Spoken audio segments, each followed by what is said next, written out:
In the trap house. In the trap house. In the trap house.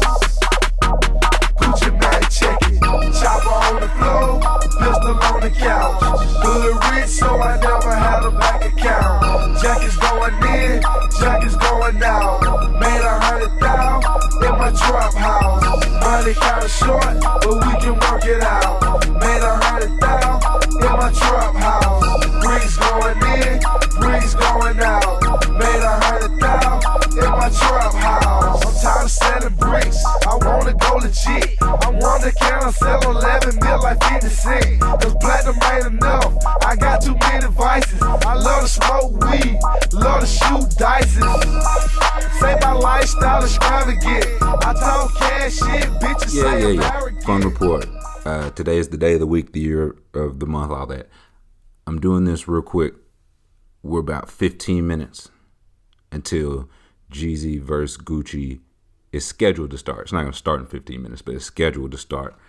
And I wanted to get this recorded before it started because I have to finish the show after it's over. And so I want to get this on record to see my pre and post reaction. So we'll get to days of the week, medical debt, things of that nature. But Jeezy versus Gucci, this is my high school years. Like all of it.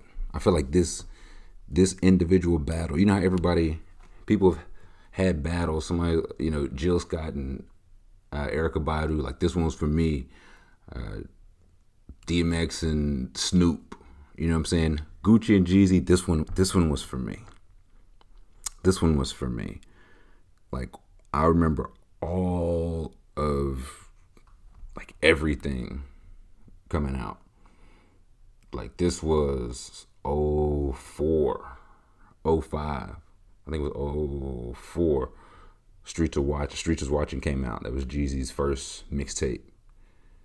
And Jeezy is from Hawkinsville, which is not far from Macon, but he used to be in Macon, run with people in Macon, one of which was a dude named Pookie Loc, who was part of a group called Lokish Lifestyle, known for their hit song, T-Shirt My Dick Dogs.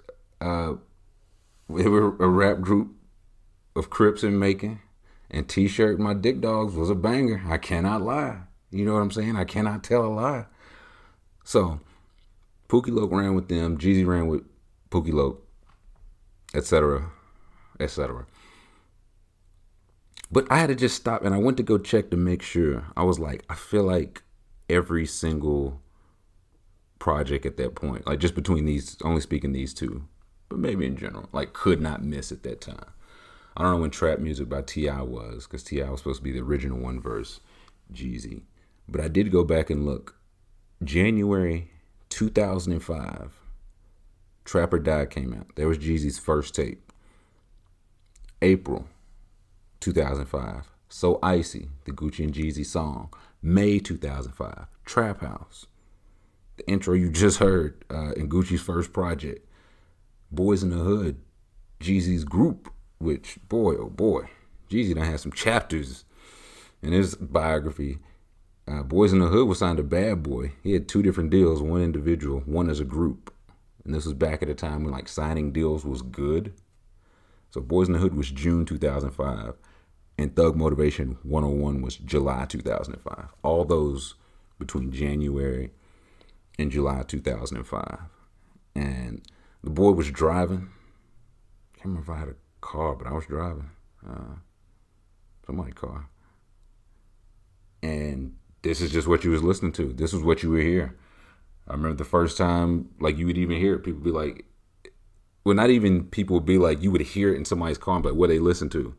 Like, what is that? And it was Jeezy, Trap or Die. Like, Air Forces, Over Here, bangers on bangers. And so it's like, oh, you gotta be listening to that. If you wouldn't listen to that in your car, you shouldn't even have ears. And then I will never forget, I remember, like it was a crack of the bat moment, and that's why I remember it. I remember a friend of mine, like during all this Jeezy and stuff, he was like, man, I was taking him, I think, home from school. He was like, and I was listening to Jeezy. He was like, man, take that out. I'm finna put you on something. And I was like, okay. I took it out. He was like, it's this guy named Gucci Mane.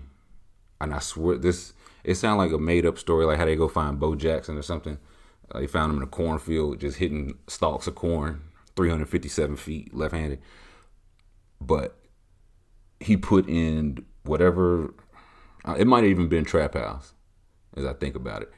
And the first song I heard was the Trap House intro, the intro to this song. That was the first song I heard, like riding around, turned my whack ass speakers up to the max. And I was like, oh wow. Like that was the crack of the bat.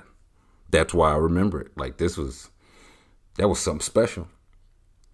So Icy came out and it's like, okay, like, wow, this is good. Right? Like, I'll say this. I'll admit this. I never really liked the song So Icy. Right? It's fine now. At the time, it just, if you go back and listen to like what they were putting out at the time, it's just so different. And I get why it was sing-songy, it was a hit. But Boo won that song. Boo's the one that does all the singing. He wrote the hook and he won that song, not Jeezy or Gucci. But these two guys are working together. It's like, hey, this is great. Jeezy from Macon, Gucci's from Atlanta, but they're making music together. And this was at a time where everybody, like, you meet somebody in the street, y'all just do a mixtape together. That's just how it went back then. It was almost the opposite of the Wild Wild West. It was the very civil South. You just do a tape with everybody. So they were supposed to do some work together, and Trap House came out. Like, again, April, May, June, July, back to back was So Icy, Trap House, Boys in the Hood, Thug Motivation 101. So I don't remember when it happened in between this, but it was like, yo, it's some beef between those guys. I was like, what do you mean? What are you talking about? Like, they got a song together, and it's like, no. Like, legitimate beef. And little did we know, it was true. So, fast forward to, at this point, I don't remember the exact years. I remember like it happened in order. I remember, allegedly, Gucci was, okay, now, this was 2005 as well. Good God, man. This was May 10th, 2005 was the day Gucci was attacked in Decatur. He went back to a young lady's house.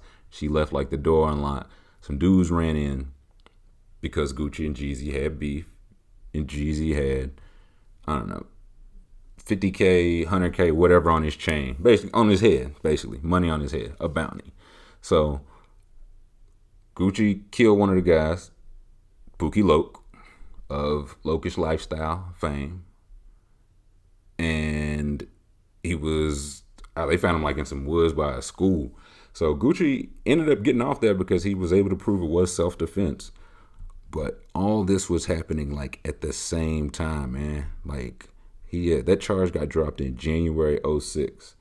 So this really was like him on the scene, him linking up with this guy who was also like Jeezy was headed to be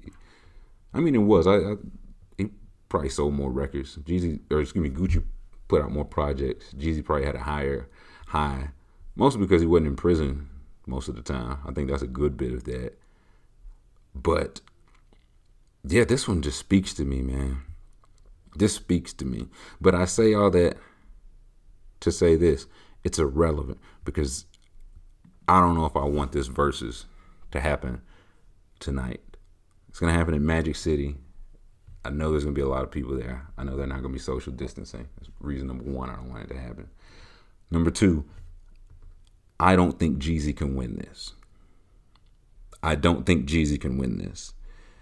And what I mean by that is, yeah, Gucci killed Pookie Loke, Jeezy's homeboy, and made a song called Truth, which in this song, he says, go dig your dead homeboy up, bet he won't say shit.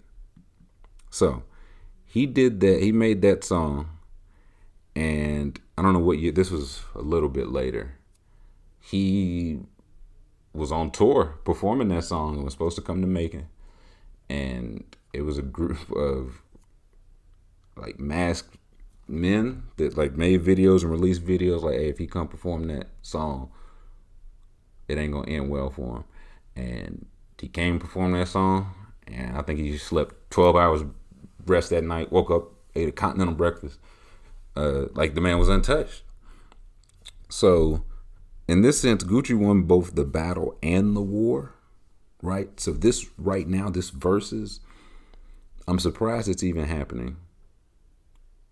Again, I finished Gucci's book not long ago, and it just sounds like there was kind of an agreement, like we just won't mess with each other ever again. We both have too much money to make. It is what it is, but we're not going to be cool or anything like that. And it sounds like Jeezy was still like, I think we can be friends. I think we can get back to that old so icy thing. And in that, it turned from T.I. versus Jeezy to Jeezy versus Gucci. And in this, Freddie Gibbs has inserted himself as a fellow opposer of Jeezy. Gucci is calling this man Snow Cone. He is posting memes about what Jeezy would do when Gucci plays Truth. About 10 minutes before I started recording this, and we're still before the start time, Gucci just put the song Truth about where he has the line about telling Jeezy to dig his homeboy up, that he won't say shit. He just put that on all streaming platforms. So I say Jeezy cannot, should not, must not do this because he cannot win this. Do you understand? He cannot win this. It's going to be a Magic City. It's going to be a live setting. They probably had some sort of agreement beforehand to not play Truth. I feel like Gucci's going to violate that agreement, if there was such an agreement. And live people there means live energy. People going to be on whoever's head. Gucci already talking about he had on a silly ass hat, man. I said he was dressed like M. Bison from Street Fighter. So it just feels like Jeezy, he could go in there and play like 20 hits, right? And if Gucci, even if he don't play the song, right, that aura of murder is in the room. You know what I'm saying? And so I'm saying I want this on the record right now. Should I ever be killed and left behind some school of some sort, I am begging my friends not to do a versus battle with the guy that killed me. I am like man to man, adult to adult, like just human being to human being. I'm begging you, please don't sit up there for an hour with the Wi-Fi going in and out. People got to keep reconnecting to the verses on Instagram. It's sponsored by Ciroc. Like I'm just begging you, please don't do that. So I say Jeezy can't win because, yeah, if he goes in there and plays 20 songs and went like, so what? You know what I'm saying? Gucci gonna have a fit on in there. I feel like it's gonna be a roast. It feel like Jeezy walking into just a situation he can't win. And the last time I felt like this, like musically, was Drake versus Pusha T. It was Drake versus Pusha T. Drake dropped, what was it, the Duppy Freestyle. Then there was the Story of Adidon by Pusha T. And then it came out, it was like Drake has a song so bad that everybody says it's so bad. Like he is like really, really mean. And Jay Prince won't let him come out with it. He asked LeBron should he come out with it. And at that point I was like, I think Drake should just take the loss right here. Take the loss right here. And people are like, nah, man, he got to throw the haymaker. I was like, listen, Pusha T is just starting, man. Right? Like Pusha T don't have whatever it is in Drake's head that was like, I got to run this by or even tell Jay Prince what I'm going to say. Pusha T don't have that. You know what I'm saying? He not wired that way. Pusha T ain't gonna ask, like on the warning shot, the first song, he was making fun of his producer. You know what I'm saying? His parents. Like he really went, like he was just begging Drake to throw a punch back. And I'm like, Drake, you won the war. You know what I'm saying? You're bigger, you're more famous, you'll have the radio hits, all that. You won the war. Don't go into this battle that you can't, like, you know what I'm saying? You might lose an arm. You'll never get that arm back. And wisely, I think he decided to play the long game, and he did not release whatever track it was supposed to be. I feel the same way for Jeezy here tonight. It feels like, boy, oh boy, something smells fishy, right, about this plane ride. I don't know if I should get on it, right? I don't know, like, me personally, I'm going to have to miss the plane, right? And if I miss the plane and everything went fine, it's like, oh, well, you know, that was on me. I'll take that L. I'll buy another ticket and wait in line again and go through airport parking and all that.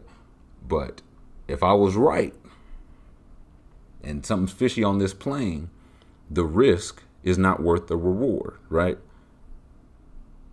The reward is that something was not fishy on the flight. You know what I'm saying? And the risk is another plane ticket. Does that make sense? Like, so I'm saying that for Jeezy here. He's going into a situation I feel like he can't win. The only way he avoids a loss is if he doesn't play. I'd be like, man, my car broke down. Like, clown me that way, but you're not going to get me inside this venue. You know what I'm saying? Like, Whiskers got off the plane. The plane was fine. We had so much fun on the plane ride. Clown me like that. But it's not going to be up in this air and it's like, oh boy, the wing just fell off. I saw duct tape on the wing. Like, there are so many signs that this could go wrong. And I'm seeing people say that it's all a setup to, for buzz, to sell records, whatever. I don't disagree that it started like that, but it's one of those, you ever like fought or slap box with somebody, you know what I'm saying? Somebody connect one or two good ones. It started as fun and games, and now you're ready for warfare. So I don't know. And it's about 8:00 now. I know we're not going to start on time, but I did want to get that on the resume. We'll check back afterwards. I thought about trying to keep it on and record during it, but this means too much to my childhood. So I don't know what time the Forum Report is going to be out. It will be out, though. In the meanwhile, as you may have seen, we have started our crusade against medical debt. That is up now. We did the poll to see what the best way to go about that was, and it was determined to be Venmo. So Venmo at Tyler I Am, Venmo at TYLERIAM. Yeah. Just put RIP medical debt in the notes. Every dollar of that will go towards it, and then I'm going to match that. And I'll be honest, it's early, but I got the emails for like Venmo notifications because I don't normally get that many. I had I think 82 not long after I had posted that it was active. So you people are going to give me out of house and home. To me, it's disgusting seeing what we're going to be able to accomplish, knocking out tens and hundreds of thousands of medical debt. You people really disgust me. I don't want you to ever forget that. You're animals, giving and telling your people about them. I've had people's parents send in money because their kid told them about it, and their kid is part of the Patreon or part of the Discord. You people have no couth. And but seriously, so far so good. I was asked to tweet about it, share the tweet, and I don't want to do that for two reasons. One, I don't want to get this too big and tie myself into something bigger than I can chew off. I'm not gonna lie to you.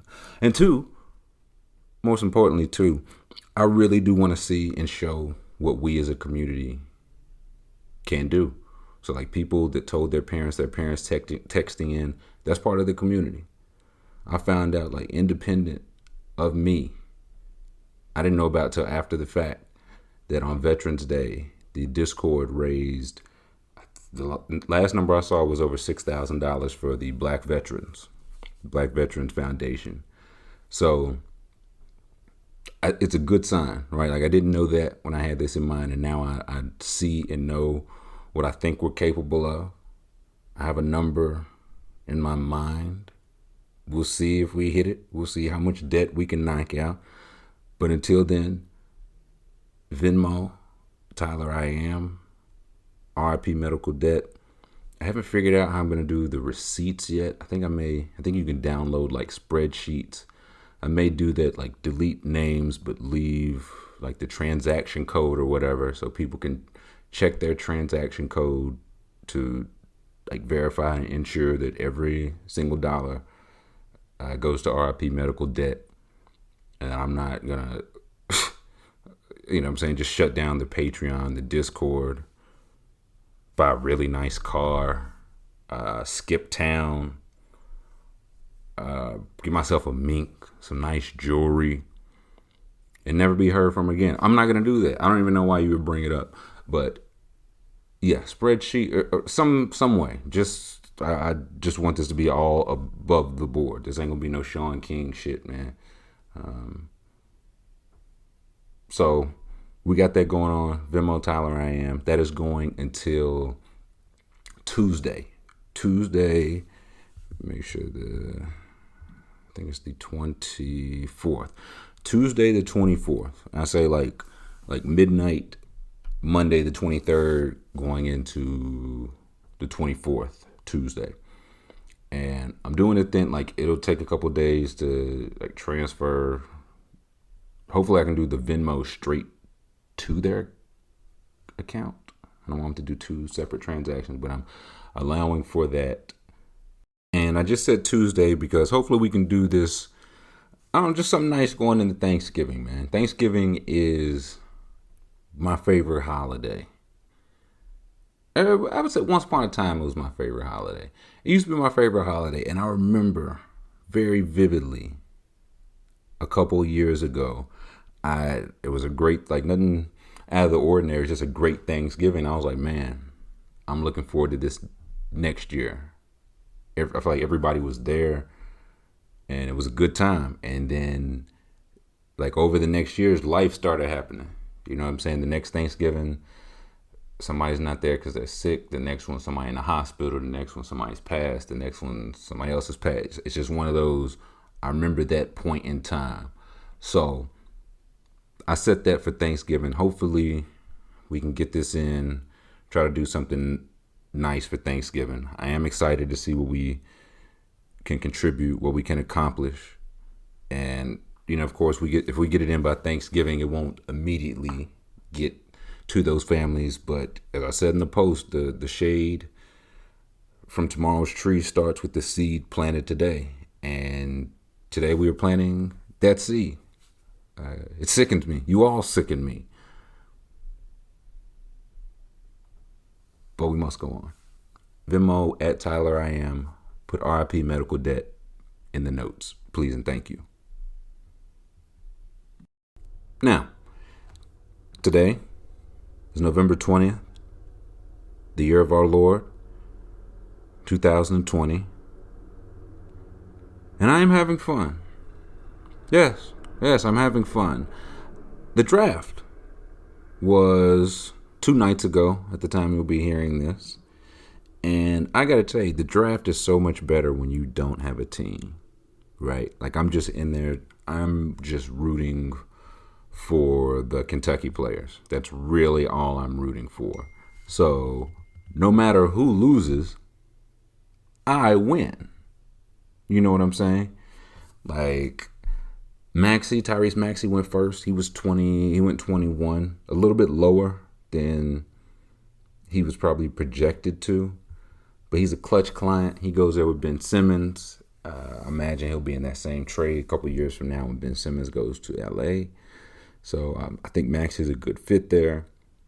Emmanuel quickly went 25 to, it was Oklahoma City, but I think he ended up getting traded to the Knicks, and I was hyped for that one. He came in last year, did not have a good freshman year, came back like PJ Washington last year, improved at everything. And PJ turned himself into a lottery pick, quickly turned himself into Conference Player of the Year. First round pick, he's going to Madison Square Garden. I'm very excited for him. Nick Richards went 42. I'm thrilled about Nick Richards. I didn't know if he was going to get drafted just because he is a big man that doesn't really shoot. So I didn't know if he was going to get drafted. He did. He goes to Charlotte. I'm happy with that. EJ Montgomery got invited to, I guess, camp or signed with the Bucks. Same for Ashton Hagans in Minnesota. So I'm happy with that. The rest of it, the draft, this was the first time I was watching the draft and I was like, I don't really know any of these. I don't know much about any of these guys, right? Like I know Edwards, Wiseman, Ball, some of the, like Okoro, some of the SEC guys. But for the most part, it's like, I don't know a whole lot about these guys. Why don't I know as much as I used to about the draft? And I was like, oh yeah, because I'm not doing a draft show, like a live draft show where I have to know this stuff like I was for the past 3 years. So that was sick. That was really sick to just be able to just sit and watch the draft again. As far as like winners, losers, man, it's of course too soon to call that. There's a couple teams I liked what they're doing. I really like Charlotte. I mean, that was their obvious choice. I didn't think Golden State was going to go with Wiseman too, but I get why they did. Patrick Williams went higher than I thought. Okoro went higher than I thought. Okongwu is interesting because I like him as a prospect. I like his fit on the Hawks, but I do wonder what this means for John Collins. I think I've said it before. It's almost time to pay John Collins. They brought in Capella. They brought in Dwayne Dedmon. I think they traded Dwayne Dedmon today. It's rumored that the Hawks are looking to like add veteran pieces, make the playoffs next year.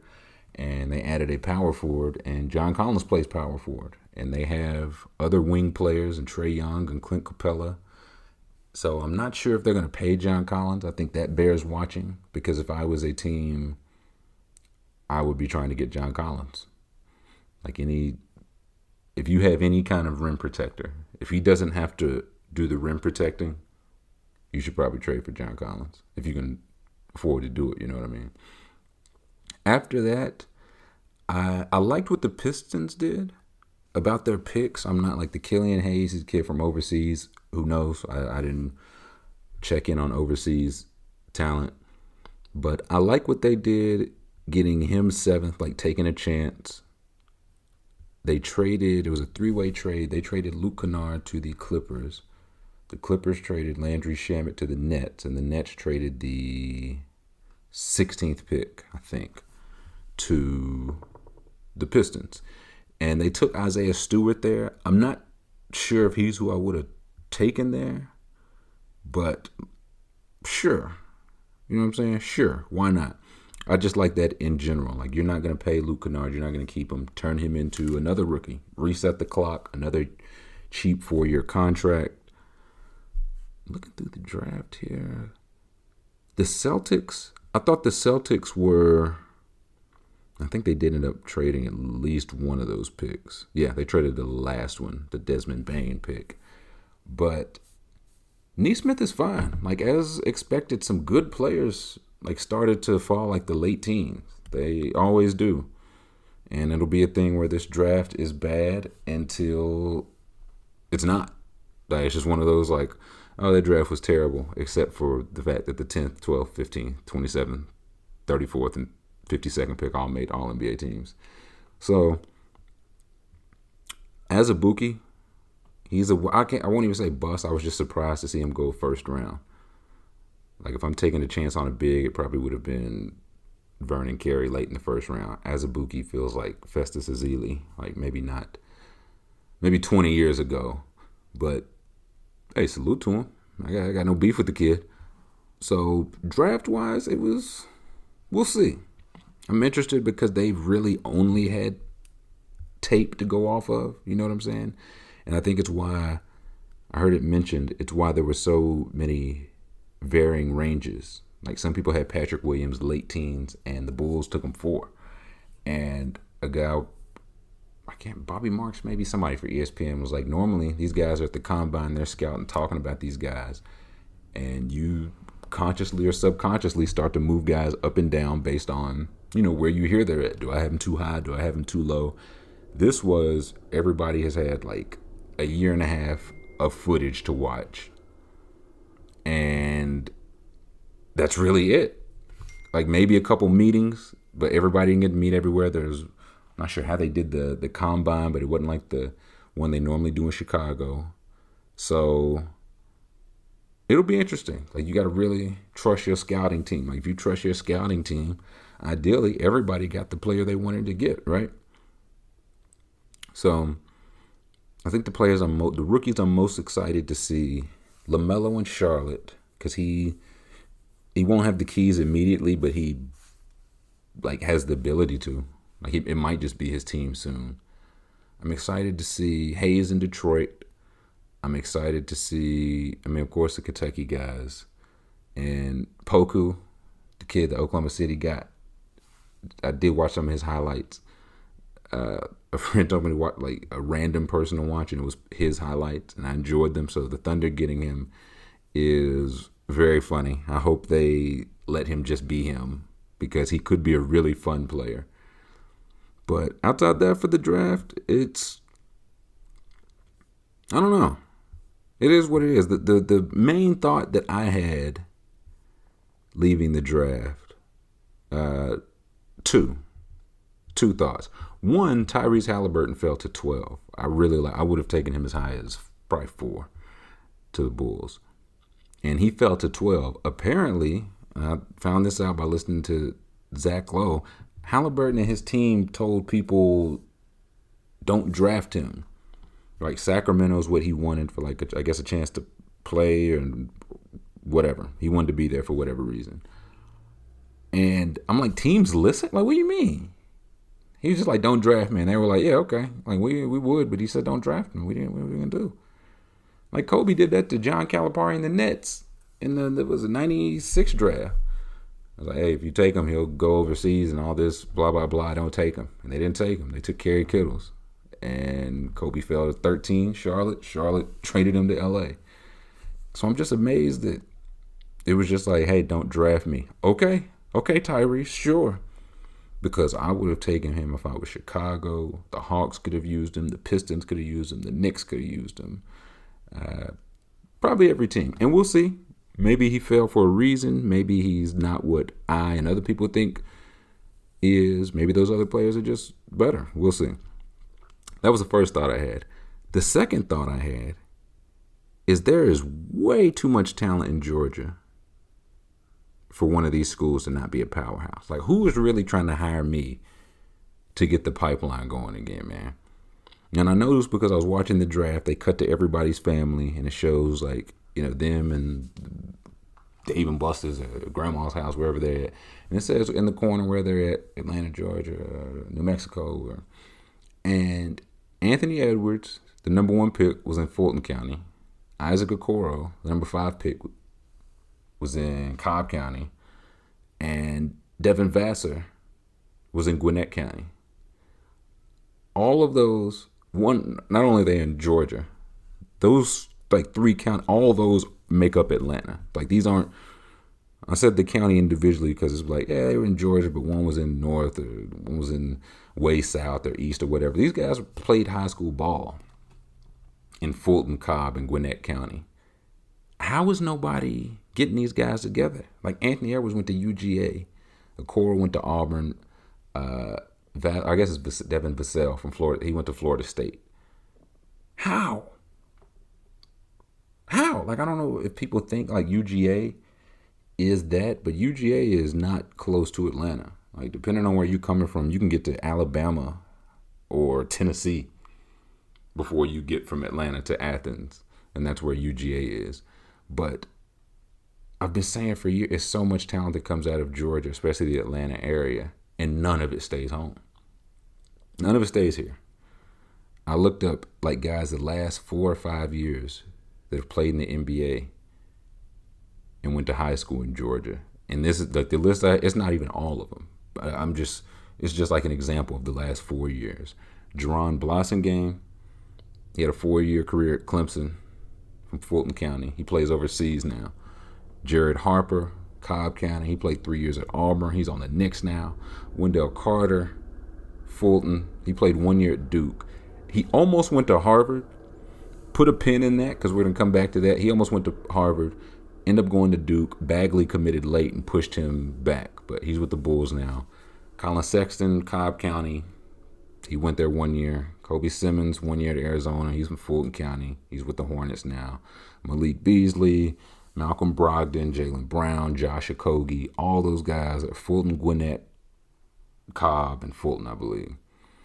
And all those guys, like Malcolm Brogdon went to school 4 years. Josh Okogie went to school 2 years. Malik Beasley went to Florida State 1 year. Jaylen Brown went to Cal 1 year. He went there for education, right? Same. That's why I said to put the pin in Wendell Carter. So if you like good kids that are good at ball and want education too, Georgia Tech ought to be getting those kids, man. And to his credit, Okogie did go to Georgia Tech, but why didn't you have Jaylen Brown and Wendell Carter Jr. with them? Because I'm telling you, man, you can make a program. You know what I'm saying? Like between the guys staying 1, 2, 4 years, we're seeing now it don't matter where you played college or your year after high school, I should say. Anthony Edwards played for a mid team. I don't think they were going to make the tournament. They might have been 500, like to make the NIT. He probably wouldn't have played. James Wiseman played 3 games. LaMelo Ball played out like 4 games across the world, like in Australia. Patrick Williams, I don't think started for his team. Like, it's just less and less important, man. Killian Hayes, the cat he's from France, and the other cat, Adija from Israel. Like, it matters less and less. So why not, if you're a program, why not hand me the keys? You know what I'm saying? We're playing fast and loose. Well, if we're trying to play it right, let me take over Georgia Tech. Again, we'll get Okogie, Jaylen Brown, Malcolm Brogdon, Wendell Carter, guys that are looking at academics and athletics. But if we're not, man, we'll go get the other guys. Let me play fast and loose. Let me spin the bag. You know what I'm saying? We can have people courtside. Like Georgia State can be the event for basketball, and people can still get drafted because it does not matter where you go to school now. So Georgia State athletic director, Georgia Tech, somebody hit my line. Let's build, man. I just gave you, that was a list of, that was 9, 10 guys. And again, I didn't list them all. So you can build a team around that. You could, and again, nobody cares if you win the championship. Nobody cares. It doesn't matter how good you are. You could lose every game and still put talent into the league. So that was my main takeaway from the draft in general, is that I need to be in charge of a college basketball program. Okay, I'm back. This is post Jeezy, post Gucci. An experience. Maybe I'm a little drunk. Maybe you're a little drunk. Who's to say? But these are my immediate post thoughts. 1. Why the fuck was Stacey Abrams there? Stacey Abrams? With Ciroc under her? Like, you know what I'm saying? This is not against Stacey Abrams. Just I don't know. I thought it was going to be Freddie Gibbs. I was really hoping it was going to be Freddie Gibbs. I would have liked that quite a bit. 2, it went about the way I thought it was going to in terms of who won or lost. And I like verses like these because that's the whole point of these. This is, what color is the dress? White and gold or blue? Because there are people, me, who will swear to you that Gucci Man won the second he played Truth. And there are people, wrong, that will tell you that Jeezy won because overall he had better hits and played better music. And I will say that I disagree for this reason. It wasn't about that. We knew that going in. We knew that going in. Right? More hits? Yeah. Like Gucci's got more, albums, mixtapes, all that. But like more hits? Hey, the boy Jeezy had a run. Nobody could deny that. But you talking about the ones that hit, that's one where it's like, okay, giving somebody a round, that's not enough. You know what I'm saying? Because some rounds you win 10-9. Some rounds you win 10-0. Like, you know what I'm saying? They don't get up. You knock them out 100 times. And that was him, one, starting with round one, Gucci Man versus Jeezy, a diss song. His second round was a diss song. He played several more. I tweeted it, but it really makes you forget how many songs he rapped about killing Jeezy's homeboy in. Staggering numbers. But here, if you do that and beat the case, I feel like you kind of get to rap about it, man. It's like 50. You get shot 9 times and live. Listen, you get to rap about it. It is what it is. You want to rap about it? Get shot 9 times. So, yeah, Gucci Man doing Truth, the song, Go Dig Your Partner Up, He Won't Say Shit. And then him reiterating it multiple times. And it just let me know about the divide. There's a divide. And I don't know what to call it. Because it was multiple people in my mentions like, what are you talking about? Jeezy's easily winning this. And I'm like, you're missing the forest for the trees, right? It's not about the music. It's about the fact that he killed your partner. And you hear it at an event sponsored by Ciroc. That's what this is about. That's why it was never about the hits. Jeezy had the hit. It was never about that. And so when I say the two different people, that lets me know which side you're looking at. Because if you're looking at it like man, that was a long time ago. Like that was a old beef. They both grown a lot since then. It's been a lot of money to get to, and they both got to quite a bit of it. Let's leave that in the past. And if you feel like that, you're probably not somebody I want in or around my life. You know what I'm saying? Like I remember vividly, I was talking to somebody when I was watching like Game of Thrones. And they were a big fan of Theon. And I was like, wait, what do you mean? Like you know what I'm saying? Like betrayal, man. Like what? And they were like, but that was so long ago. And I was like, got you.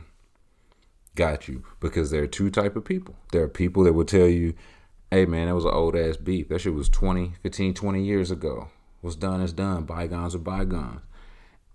And there are people that'll say, you tried to kill me. Right? You tried to get, I know they both probably got a nice check. Gucci got to make some jokes about whatever jersey Jeezy, I don't know what Jeezy was doing. They say his old lady was picking his clothes. I didn't say that, but they said it. I wish I had my old lady picking my clothes. But yeah, once he played Truth, he won. It is what it is. Right? Because after that, it don't so much matter about what was it, Air Forces or Lemonade? Or I will say Gucci punted some rounds in the middle. He started playing some of the newer stuff. He got cute. He was trying to bait Jeezy into playing some new stuff because he knew Jeezy had mostly older hits. And to Jeezy's credit, he didn't take the bait, right? So again, that's the side of it, man. He's a grown man. Gucci talking about his outfit, how much it costs, and Jeezy talking about he got a passport and he bought stock instead of Jordans and he owned a LLC. Like, listen, man, this is not the time for fucking group economics, man. Like, you know what I'm saying? You at Magic City, man. You supposed to be talking that shit. You know what I'm saying? What would young Big Snow say? Do anybody call him Big Snow? Do anybody call Jeezy Big Snow? I don't think I've ever heard. I can't say I've ever heard that. But that was a great battle, man. It was a great versus. It was a good bit of my yesteryear.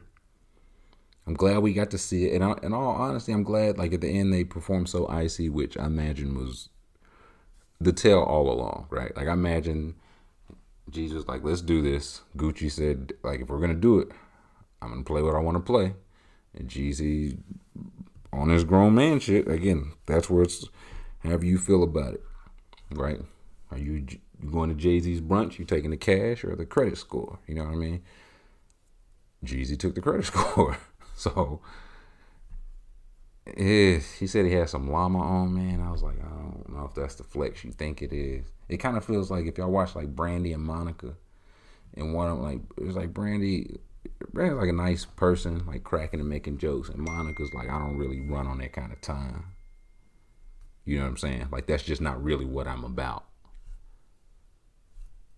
And then they come together and saying, the boy's mine. Only if Brandy hired Ray J to kill Monica in the late 1990s. And then Monica shot back and killed Ray J. And then Brandy still did a versus later, sponsored by Ciroc. And Kamala, boy, oh boy, that's going to beat me over the head. Kamala Harris shows up like, hey guys, before you dip into your Ciroc Swizzleberry vodka, how about we all rock the vote? And it's gonna make me upset. Another thing, that nigga Kedron Bryant was there. The I just want to live. That I don't know about it, man. Something don't smell right. Something don't smell right. But that was a good versus, man. This was a good idea. And again, in all honesty, it is nice to see two legit big parts of, I was gonna say, my musical childhood. I can't even say, like once they started in childhood, I've still listened to them, right? I don't listen to their new stuff, you know what I'm saying? But like, Jeezy about to drop an album at midnight. Respect. I'll never hear it. Gucci said he about to drop a tape of his old mixtape stuff. I'll probably hear it. I got a little time for that. You know what I mean? So, that was a good battle. I'm telling you right now, I don't know how long we're going to go, because maybe I poured a couple more Incredible Hulks than I thought I was going to pour. You know what I mean? So, everybody just chill out.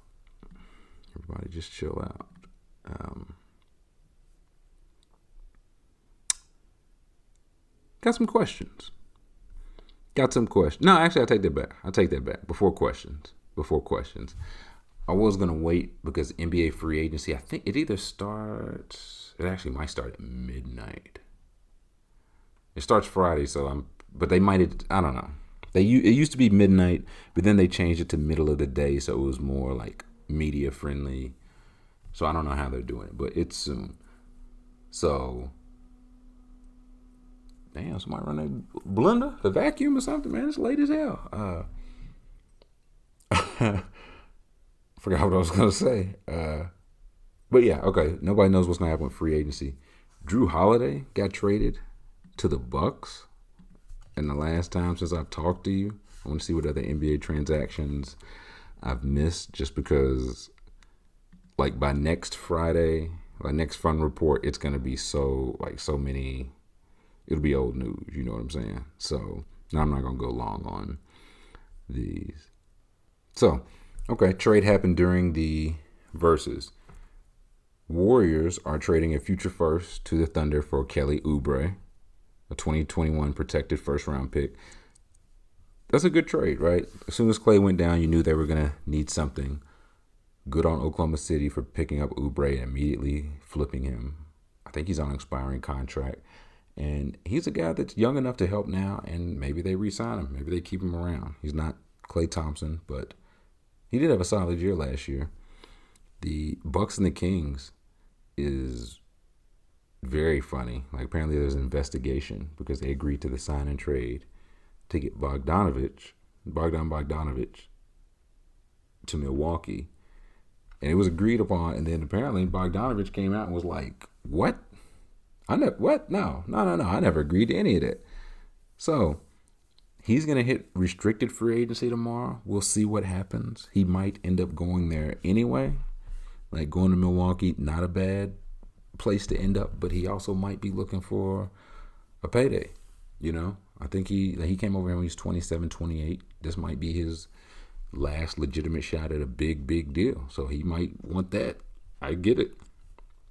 So Ed Davis got traded. Like, Gordon Hayward opted out. That's interesting because to opt out of $34 million, he's got to know he's getting something multiple years, right? To opt out of 34 guaranteed, I bet he's got something at least 3 years.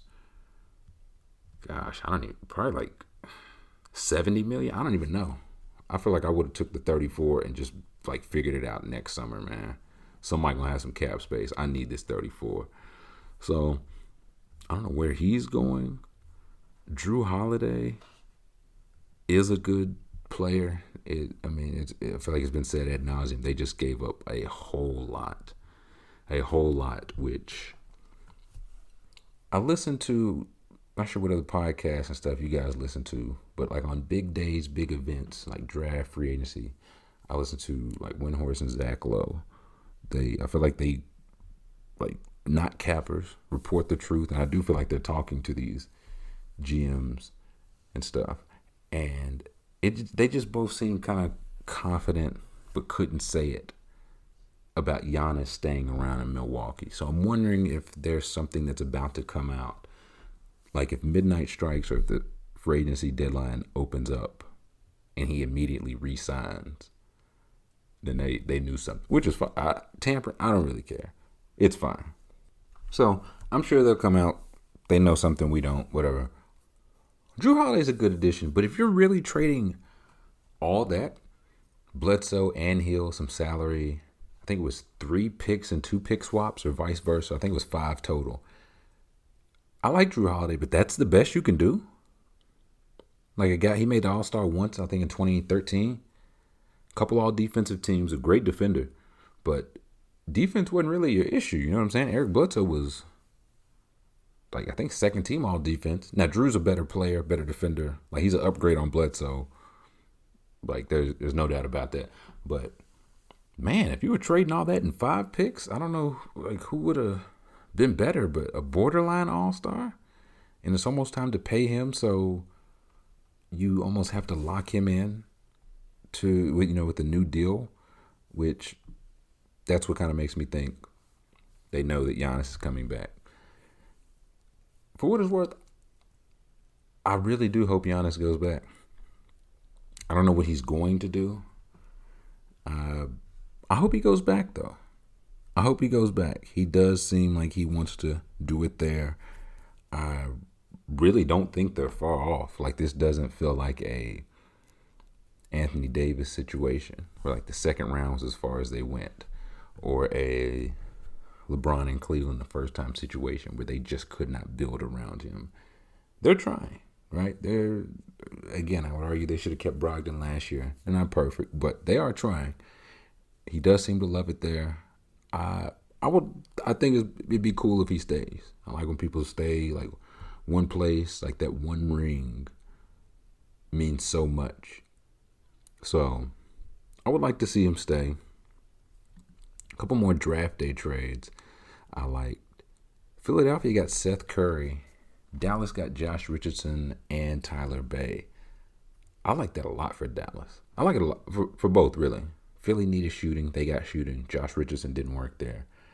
But Josh Richardson in Dallas feels like a perfect fit, man.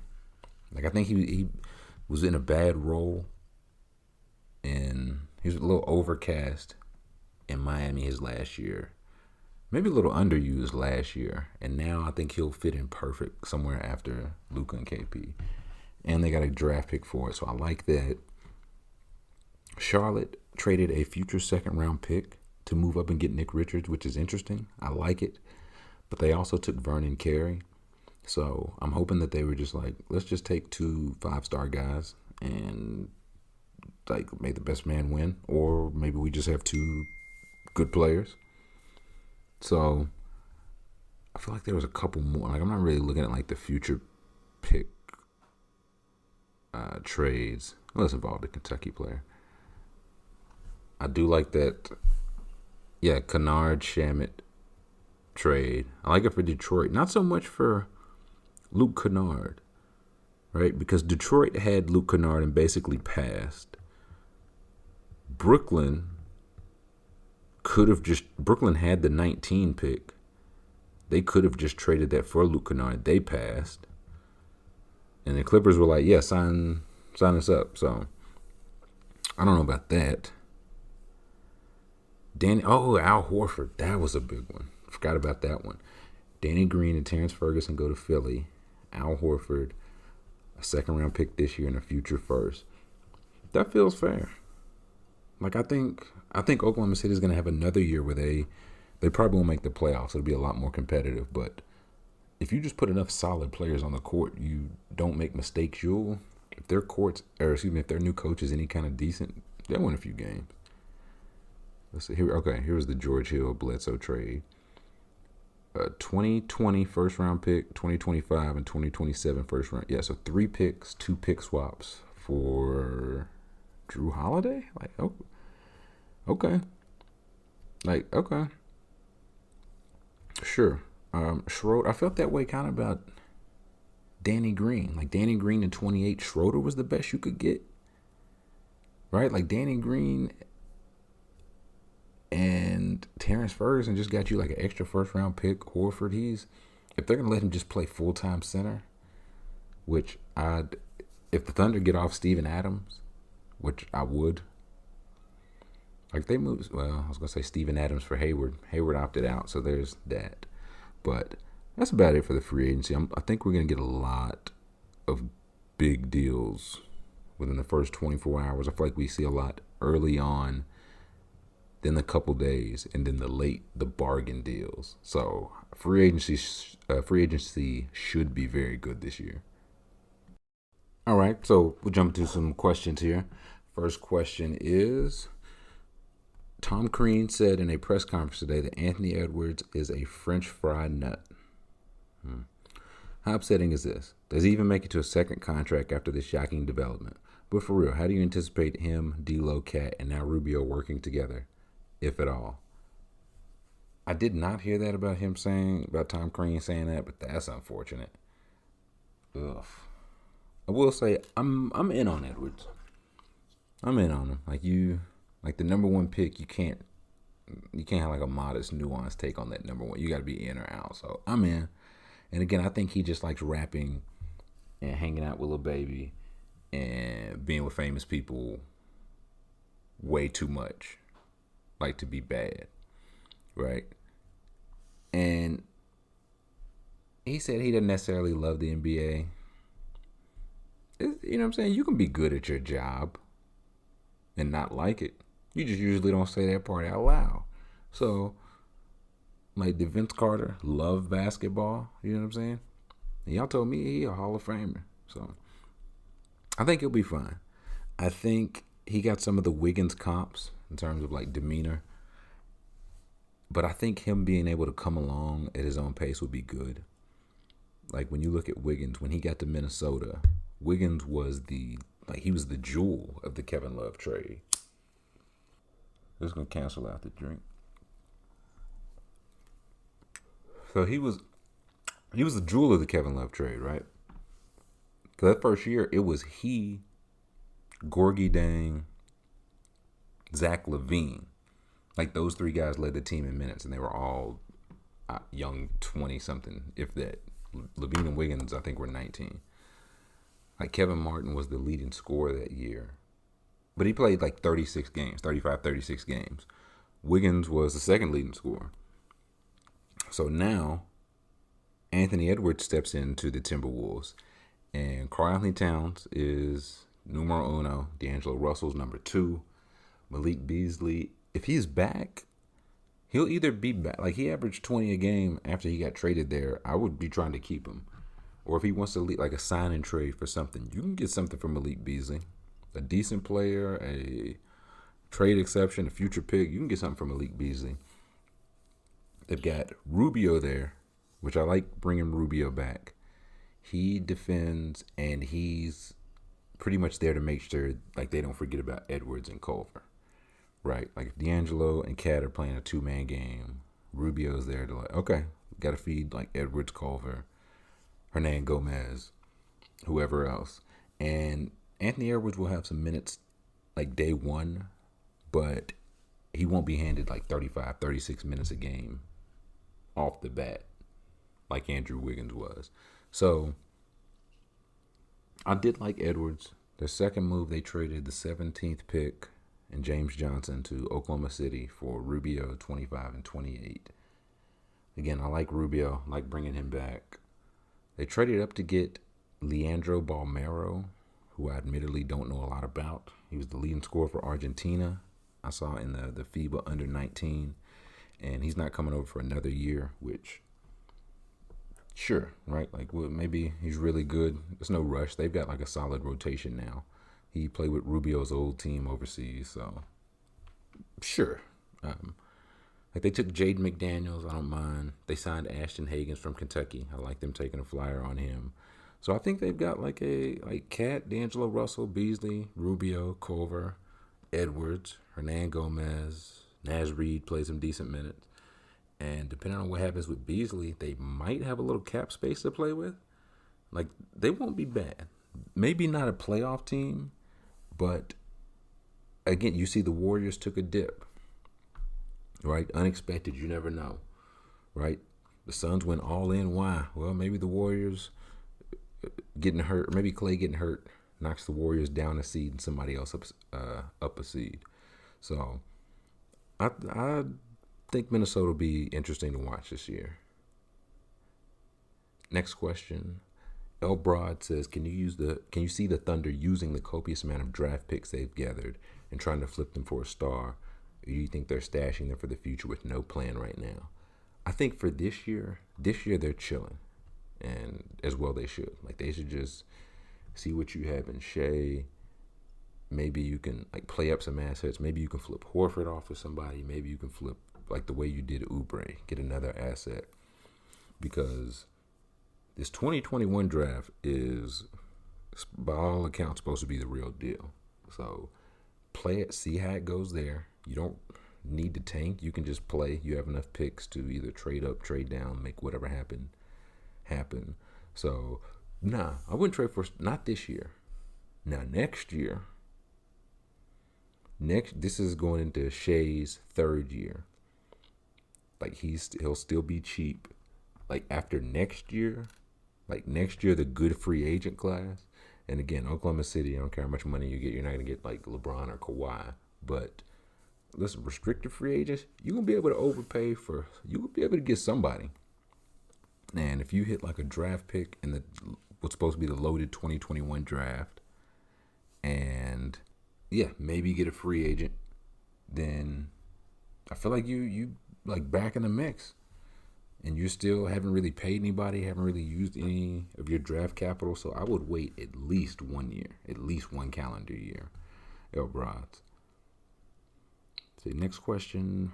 From Tom Penny about James Harden to the Raptors. How do they do it, and should they? I would not. I would not if I was the Raptors, because I think, I'll say this. Of the people who think they have a shot to get Giannis, I think the Raptors are legit. I do think they're legit. I think like the Giannis Masai Ujiri relationship is real. I don't know to what extent. We'll see. Like, they could be a great relationship and he could still stay in Milwaukee. So I'm not sure honestly what they could get. Like, would I trade Siakam in a deal to get James Harden?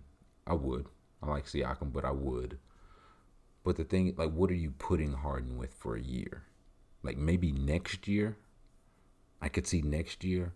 So if you're like, okay, we want to get James Harden before we need to, but I would like Messiah's, like they'll be fine regardless. I feel like they'll be in the mix for whoever regardless. So I would not personally. Next question, one from Bert Firkins, says, Trilla, can you go back and redraft the first 10 picks in whatever your favorite draft of all time is? Maybe a deep dive, but not sure. Yeah, Firkins, I thought about this one at first, and I was like, you know what? Nah, this is like, because I'm redrafting the first 10. I got to look at, like, Jokic might be the number one pick in his draft, so starting a new deep dive counter. So putting a couple stars by that one. Deep dive candidate. Next question. What do you think Tom Brenneman is up to right now? Right now,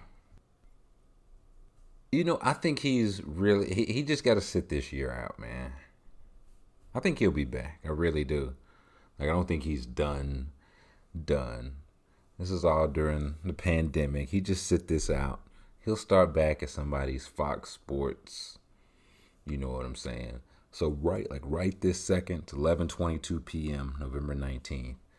I imagine he just got done watching Gucci Jeezy with the rest of us.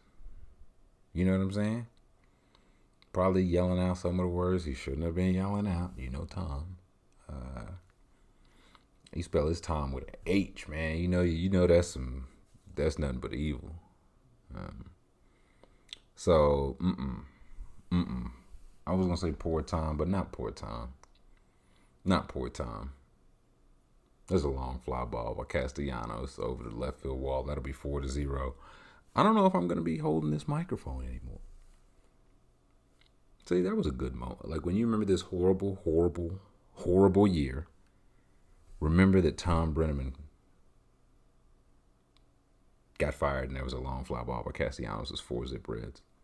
Bottom of the fourth. Next question. Take this however you'd like. Has there ever been the good old days? A lot of people refer to this in reference to times in their life or in reference to time periods in society. I simply don't know if good old days actually exist or not. This goes, you say take it however I'd like it. That goes to perspective. To me, for people that look like me, historically, no. There's no good old, maybe before the ship touched down with the whites on it. But after that, no, not so much. Like good old days, a lot of people want to get back to that because it was, I was going to say, a lot more aggressive. Things were a lot more aggressive in terms of certain schisms, or isms, I should say, back then. So do a good old days exist? Like, yeah, like the people that's flying, if they flying the Confederate flag, that's the good old days to them. When people were property and it was Hatfields and McCoys, it was no sports, they had no internet, the shit was trash. So that's not my good old days. Ain't no good old days. Like, I'm thinking about that. You see that, that's how you know who really running somebody's social media team.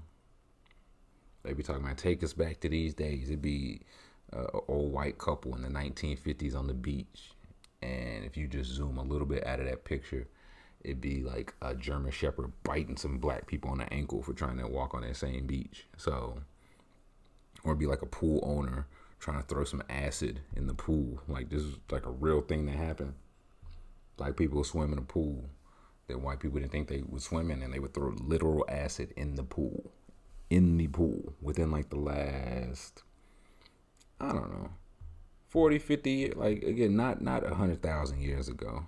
So good old days depend on who you ask. And you asked me, so I say no. There, not one old nor good day has ever existed.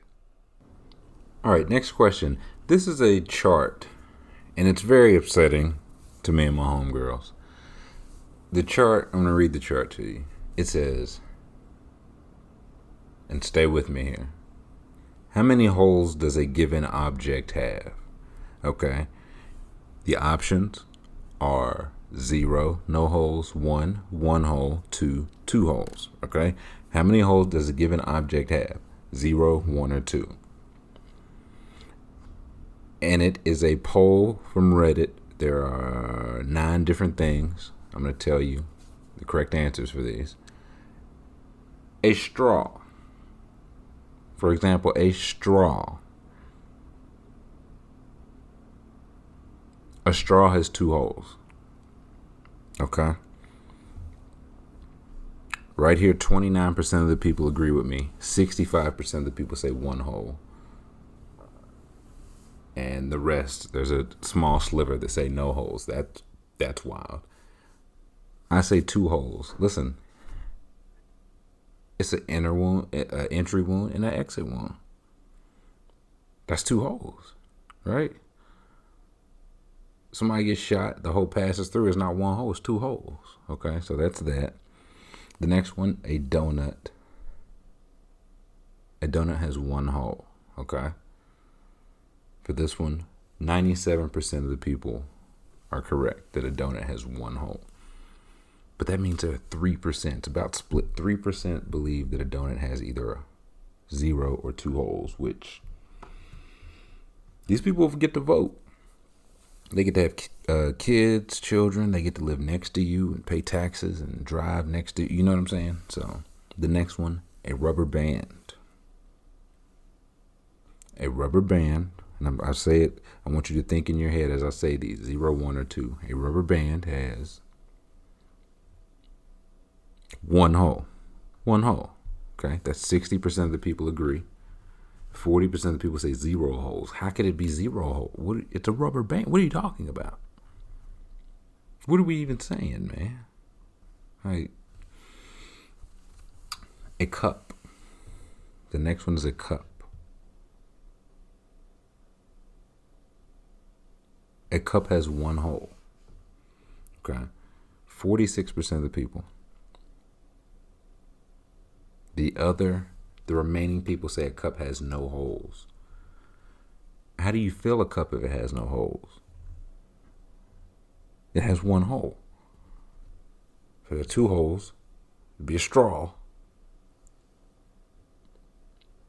It's not a straw. It's a cup. Right? Does anyone understand what can anyone hear me? Am I in outer space right now? This feels so wild explaining aloud to no one in particular. Next one, a bowl.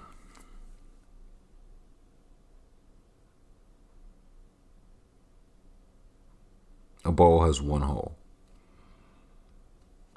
A bowl has 1 hole. That's 33% of the people. Again, similar to cup, how could it? It's 54% of the people say no holes for cup. 67% say no holes for bowl. How could you? What's the difference there? Right? The bottom. We're talking about the entry wound. That's the same. The bottom, whether bowls or cups. That's how could you vote differently on that? Spoon. A spoon. A spoon has 1 hole. Okay, it's the same as the cup and the bowl. You're just adding like a ladle onto it, like a handle onto it. It's the exact same. The letter O.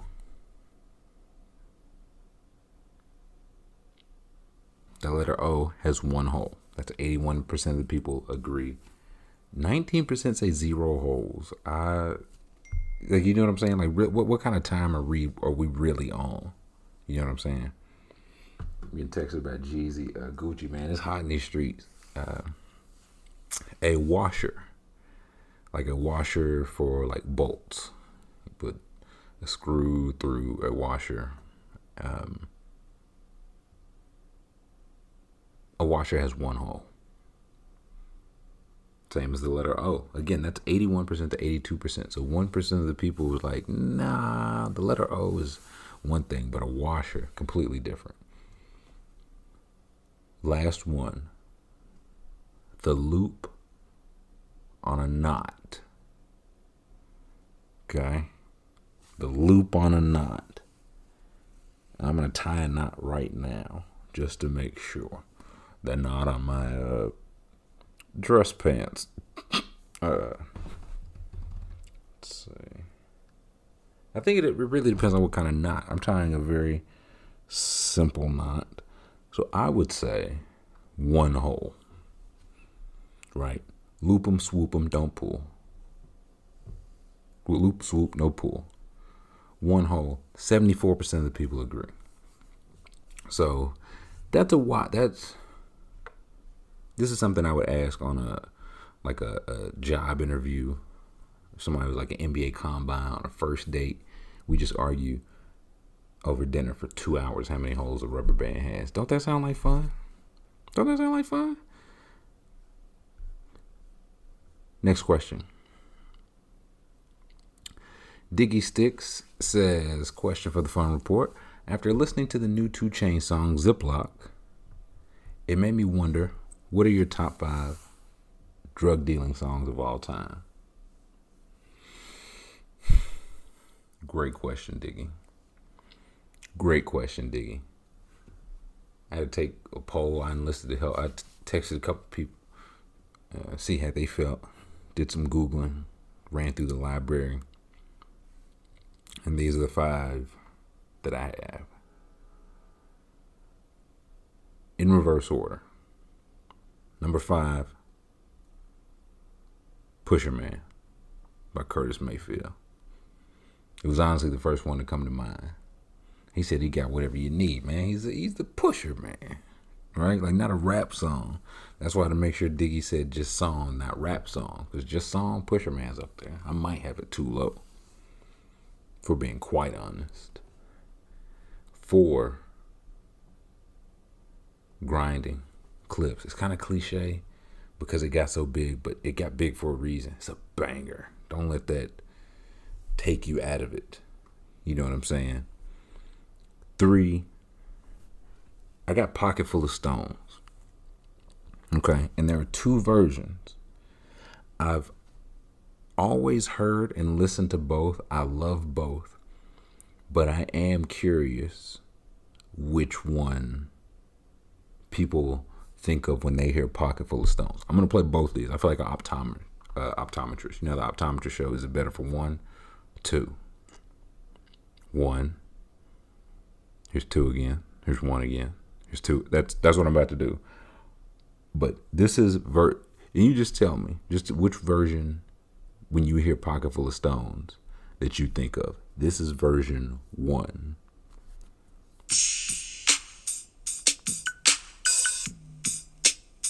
I got a pocket full of stones. Got a pocket full of stones. You hear the horn.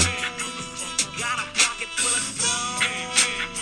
I got a pocket full of stones. Got a pocket full of stones. That is version 1. Okay.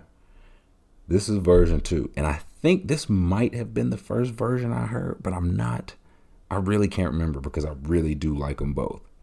And it's not like part 2. It's just 2 different versions of the same song. Version 2.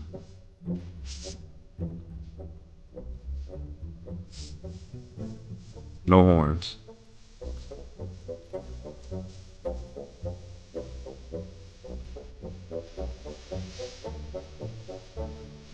No horns. Okay, so again, I love both of those. If you listen to it, just let me know 1 or 2. Like, I've got them in order, which one's 1, which one's 2. But if you love that song, like if you're thinking about your 5, let me know. Because I really can't decide, but I love both of those. Like, they're both in the library. I spin them both, just depending, sometimes back to back. So that's 3. Number 2, 10 Crack Commandments by Biggie. And it's got a strong argument for 1, man. Like, he really laid it out. I heard that song for the first time and I was like, nah, I think I'm ready to go. Like, that was pretty, like, drug dealer college. Like, drug dealer DeVry. I was like, no, I think I can sell crack now. I think, like, I'm, you know what I mean? I think I've got the ins and outs of it. So that's number 2. But number 1, I'm just going to play a taste of it. there's really only, this wasn't the first one that came to mind, but when I thought of it, I was like, this is clearly, like, there's only one answer for number one. And if you know, you know. Reporting live down in the Maysville News Center, KBD, the artist known as Mr. Big were to be released from prison today and has caused an uproar in the prison system. I had a chance to speak with him today, and I asked him, why did you do the things you did? Get that camera out my You would be goddamn revoked face, in 3 man. months. Fuck y'all They say they have new motherfuckers, evidence. man. Y'all bitches ain't got shit on me, man. I make y'all motherfuckers kill me, nigga. It's all about the motherfucking KBD, Take that shit to trial, bitch. Take that shit to trial, bitch. Fuck Take y'all that shit to motherfucking trial, bitches. bitch. Y'all Take that kiss shit. my I ass. started selling dope back in 1986. If you know, you know. Okay? Last Mr. Biggs, Take That Shit to Trial. I don't even know when that song, I said it came out 2000. I admit, I was late on that song. I didn't hear it till, God, I don't know, years later, but it's been a classic for well over, I cannot believe that song's 20 years. Like, I feel like I've been knowing about it for at least 10. And that song's 20 years old. Last Mr. Big, he done passed. Is everybody on this list dead? No, not the Clips. Clips not dead. And Bun B. Bun B's still alive. But everyone else is dead. Damn. The Last Mr. Big. I would just recommend, it's called it's called Trial Time by The Last Mr. Big. Trial Time by The Last Mr. Big. If you just look up, while you listening to it, if you've never heard it, Google The Last Mr. Big. Like, Google image him. Like, you talk about an OG, man. Like, he was diamond eye, lost his eye, so he put a diamond eye in his eye.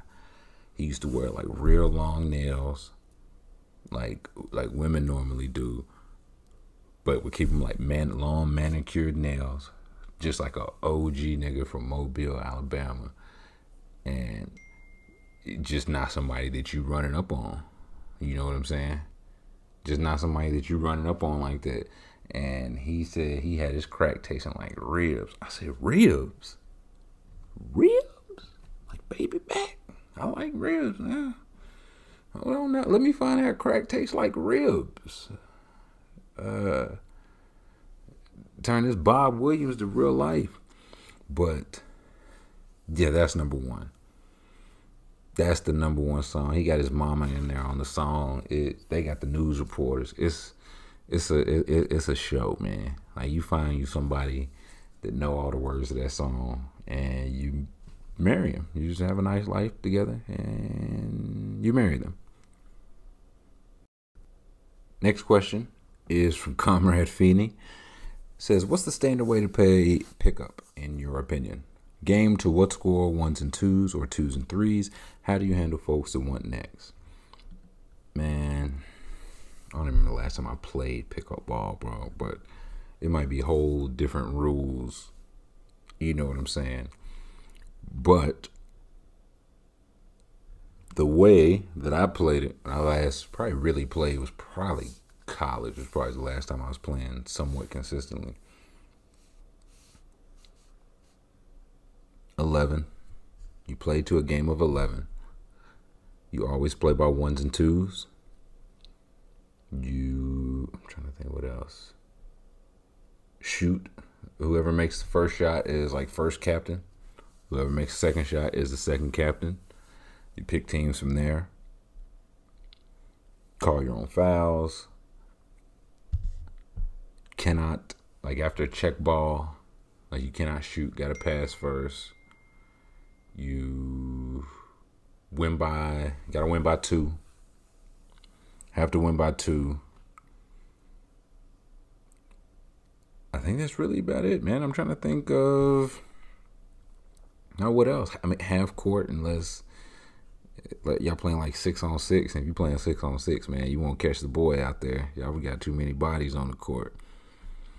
Like, I'm looking now at an old SB Nation thing.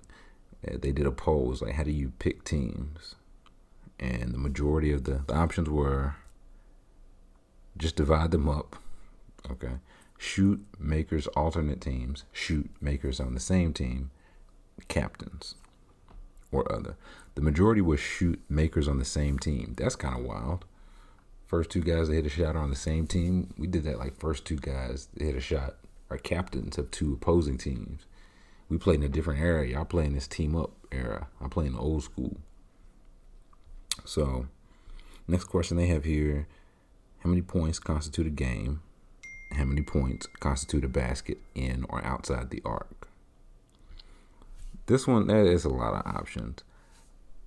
I just say, the majority is 11 by ones and twos. Goddamn, dog. This, man, oh man, Gucci and Jeezy. I wish they performed every night. But 11 by ones and twos, that's the most. I see 15 by ones and twos. That's bizarre, because my next option after that was like 21 by ones and twos. Like if you got ain't nobody else waiting to play, 21 by ones and twos, you got a little time. Next question they have: do you have to win by 2? Yes, that's 77%. I thought that was universal. Got to win by 2. Who gets the ball after made shot? This one was interesting. Either the team that made the shot or the other team. Team that made the shot, so y'all playing make it, take it. That's 61%. 61%. Other team is 39. I played it like other team, like NBA ball. You know what I'm saying? You make it, they get the ball. So that was different. 90% of people call your own fouls. Yeah, call your own fouls feels pretty standard. Don't abuse it. You know what I'm saying? And like, who's playing next? It really, like, it feels like if people are gathering next and you calling next, like the next 5 or 3 or 2, like next whoever together. That's how it's next. Winners stay on. So if your 3 or your 5 win, y'all stay on, and whoever the next 3 or 5, whatever, come on to the court. And that's how we played in my day. You know what I'm saying? But you kids don't play it like that no more, Feeny. You know what I'm saying? You kids don't play it like that no more. Next question. So the people are clamoring for a Trilly breakdown of Pluto, baby Pluto. What tracks are we keeping? What are we throwing away? I'm still on that, honestly. I'm still on that. I'm not going, like, I've been going through, anytime I listen to that, I listen to the 2 Chainz. I feel like I run them both back to back. I enjoy them both. And I haven't made any cuts of either. Like, I feel there probably will be a couple, but minimal cuts. Like 16 songs, 54 minutes for Baby Pluto. 15 songs, 50 minutes for So Help Me God by 2 Chainz. Enjoyed them both. And man, oh man, tweeted that I enjoyed them both. And people were like, oh, come on, that album was mid. I was like, are we talking about the same Baby Pluto? Future was talking that shit. Uzi was talking that shit. What are you talking about? And then I don't even want to get, like, it feels disrespectful, but it really does check out like that. The people's Avies that were saying like the Future and Uzi was mid look like people that would say the Future and Uzi was mid. I don't know how else to say it, right? It's like, we should disagree on music takes, with all due respect. We should not have the same music takes, with all due respect. So I'm still deciding, man. Like, I've listened to them, but like front to back, and then the last time I listened to them was on shuffle. And if a tape sound good on shuffle, you got a hit. And both of these sound good on shuffle. So I haven't made any cuts yet. It'll probably minimal cuts. I really enjoyed this one. Next question is from So P. It's about mentions the Mandalorian. I've heard multiple people have mentioned this. I'm looking for a new show to watch. Maybe, like, that's been mentioned a lot. So maybe. But So P asks, what like television show would I feel least welcome to cameo on? You can't say the Brady Bunch or anything shot so close to pre-integration America. And I don't do one, like, I never linked my phone to my computer. And so when I put the phone on silent. The computer still make noise, and I don't know how to unlink them because I don't know how to link. It is what it is. But does y'all at least like to make an appearance on Game of Thrones? Y'all remember Game of Thrones? Y'all remember that?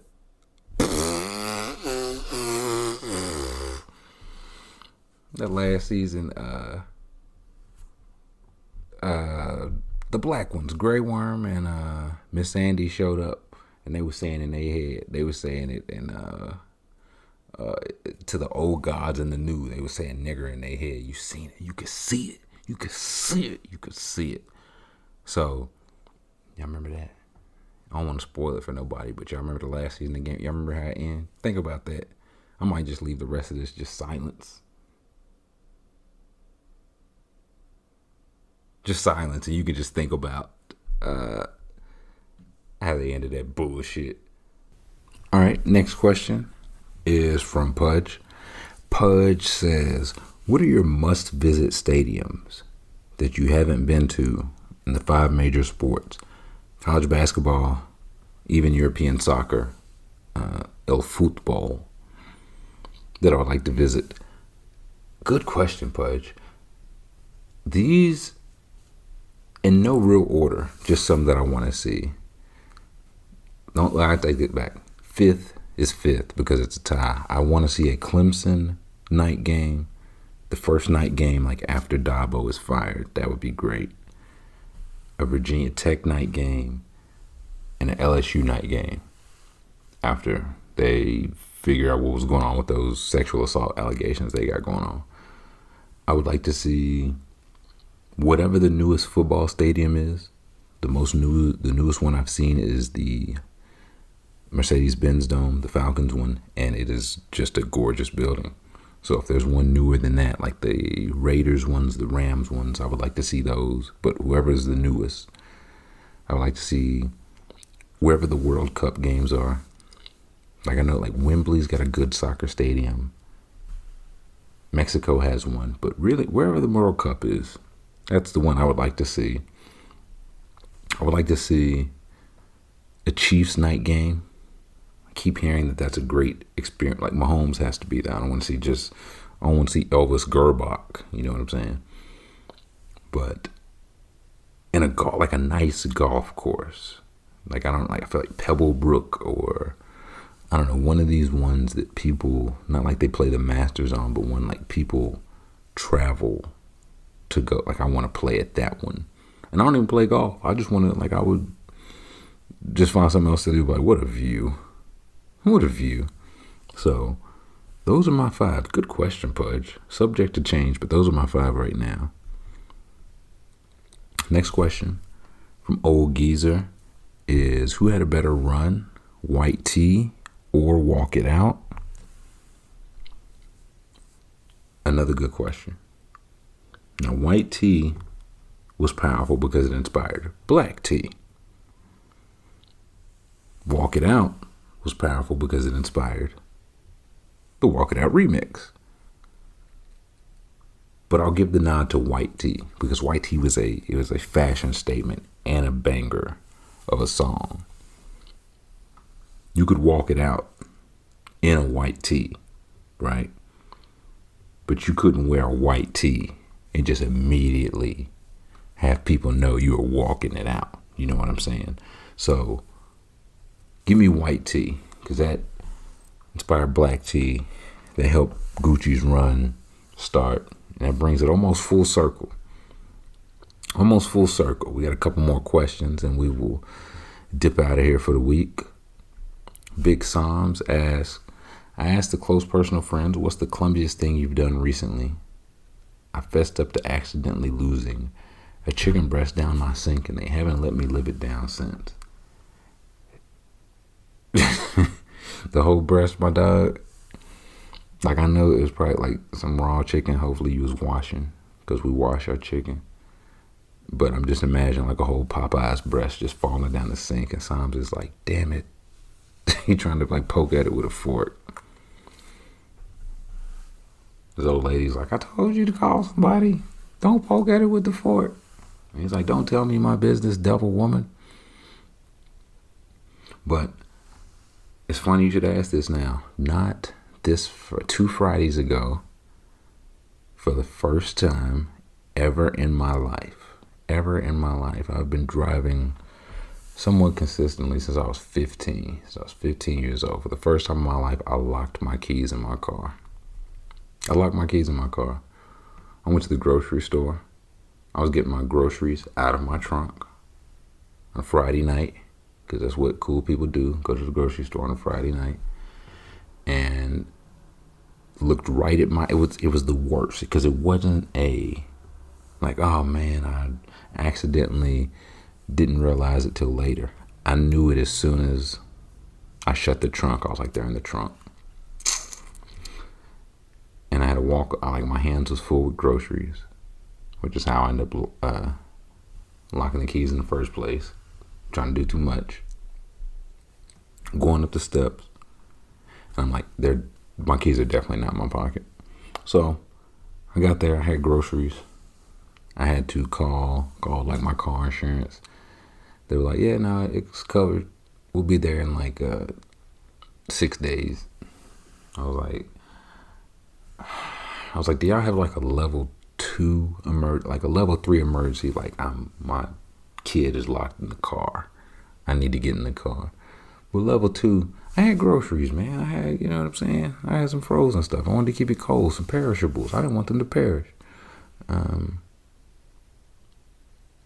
So yeah, I locked my keys in my car. End up calling like another local place. They could get there faster. Paid an amount I don't want to say aloud to get them done quicker. And I just had to eat that. It was a reminder to stay humble, right? I can lock my keys in my car one time. Like, hopefully it'll go another 2 decades before this happens. And what made it so bad, Psalms, I swear, I remember as I saw my keys in my trunk, I was thinking, that's wild, I never locked my keys in my car. I swear to you, man. I thought it in that moment, and I locked my keys in my car. Stay humble. And the last question is from Lomez. Not sure how to say that, apologize. It says, when you mentioned Hotep in the last fireside chat, are you referring to black nationalism or the Egyptian meaning about being at peace? Are they related at all? So I asked Loams, when did I reference that? Like, I be saying a lot of stuff in the fireside chat. I be drunk, you know what I'm saying? I was like, I don't remember that. I don't remember that at all. Somebody asked if I'd read The 4 Agreements, a book about being at peace with yourself, how to live a happy life. And I said that I hadn't. It reminded me of the 48 Laws of Power, which is about how to be a dickhead. And man, I really don't remember that. I gotta start cutting these fireside chats short. I'll be in there just saying anything it would appear. So I looked at the 4 agreements. This like the 48 Laws of Power, like, are for dickheads. Like, that's just like one of the 48 Laws of Power is like, do all the work, or excuse me, do none of the work, take all the credit. It's like backstab your friends. It's a law for dickheads. The 4 agreements, which are on Wikipedia, feels like a shot in the arm to the book industry. Be impeccable with your word. Don't take anything personally. Don't make assumptions. Always do your best. Yeah, I don't hate those. Those aren't for 48 Laws of Power dumb. And like, when I said Hotep, I was saying I used to be a Hotep in the sense that, like, I had it was a circle of people right after I'd gotten back to Georgia, after I graduated college. And I thought we were committed to, I don't know, changing things in the way that we could to support more black and black-owned things. So I was on that Dr. Umar, Tariq Nasheed. I got all 3 Hidden Colors If people know what that means, that's how down bad I was. And I can say it now because I can laugh at it. And it's like a lot of that information is either one, wrong, just outright wrong, or two, designed to benefit people that look a certain way. And when I say a certain way, I mean heterosexual black males, right? It's designed to benefit people that look like me in theory, right? But it's not designed to help everybody, right? Like when it comes to intersectionalism and you're asking people to choose like being black over being a man or a woman, right? And understanding that you don't get to ask that. That's two different battles, right? It's a privilege for me as a black man to even ask that, you know what I'm saying? And understanding that like the plan wasn't to get everybody that look like you to the top so you could bring everybody that don't look like with you, you know what I'm saying? Bring black women and children and gay and trans people and all that. I found out the idea was to get to the top so you could do the oppressing instead of the white man, right? It was you that had your boot on people's neck, not the white man. And so there's a lot of stuff I had to unlearn through that. So that's what I say. I'm just speaking for myself when I said Hotep in that sense. But yeah, the 48 agreements. Now the 4 agreements, maybe I'll read that. That doesn't seem like 48 laws of power. So if I said that, I misspoke or spoke in error or in drunkenness. I don't know if I could say subscribe, but I do believe in a book. I think I've mentioned this before. I do believe in the 3 P's though, like permanent, pervasive, personal. Like for any negative incident you have, it's never permanent. And wild thing, like I read this book a while ago, and ideally you read a book and you don't need it until you know you need it, right? So I read the book a while ago, then went through all the stuff, Barstool, quit my job, all that. And I was like, okay, all this stuff that's happening right now, it's not personal, right? Like people getting jokes off, Photoshop, name calling, all that. It's not personal though, right? It's not personal. They don't know me personally to attack me personally. So it's not personal, one. It's not permanent, meaning it's not going to last forever, right? You're on the Summer Jam screen for a while. You get the jokes for a while. It happens. Everybody have their day. That means somebody else going to have their day after you have yours. It's never permanent. So it's never personal, it's never permanent, and it's never pervasive, meaning that it never gets to all the parts of your life, right? I can log on to Twitter and people call me every name in the book, every single name in the book, and I can log off and still be a good son and brother and friend and uncle and nephew and cousin and co-worker and video game streamer and writer and podcast, like, you know what I'm saying? It's not pervasive. It doesn't affect all those parts of your life. So just in those sense, I'm glad you mentioned that, Loams. I may need to check that out. 4 agreements. But yeah, the 3 P's, that's something that I just try to keep in mind. Personal, permanent, pervasive. That will do it for this week. I feel like I didn't get to too much. I feel like the Gucci and Jeezy stuff just had my mind in the drink, had my mind in a tizzy. So we'll call it a week. Again, if you are so inclined to help us fight medical debt, and you have until Tuesday, November the 24th, donate to Venmo at TylerIam. Every dollar there will be sent to RIP medical debt, and then I will match that. Again, still trying to decide how I'm gonna do like the receipts or spreadsheets, but there will be I don't know, accountability. Like there would just be proof that this is legit, right? Like I want every single dollar.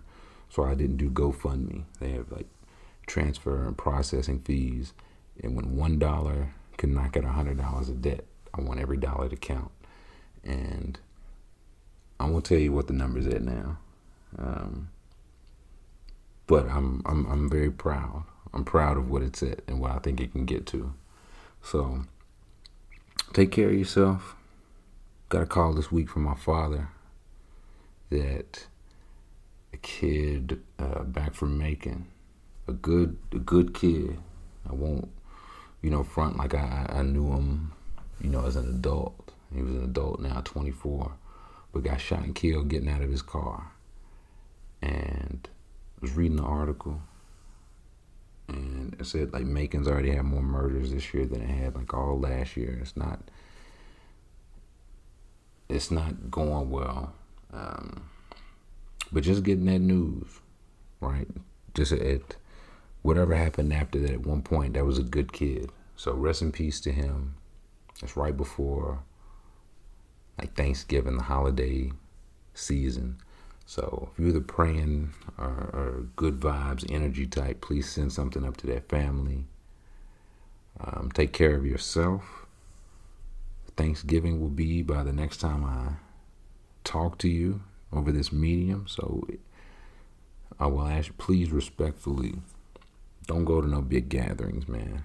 I think I'm going to a small family gathering. It's going to be less than like 8 people there, or else I would legit stay in the house. So I'll ask you, use that same discretion. Be safe if you do go out. Wear your mask, wash your hands, and we'll catch you next week.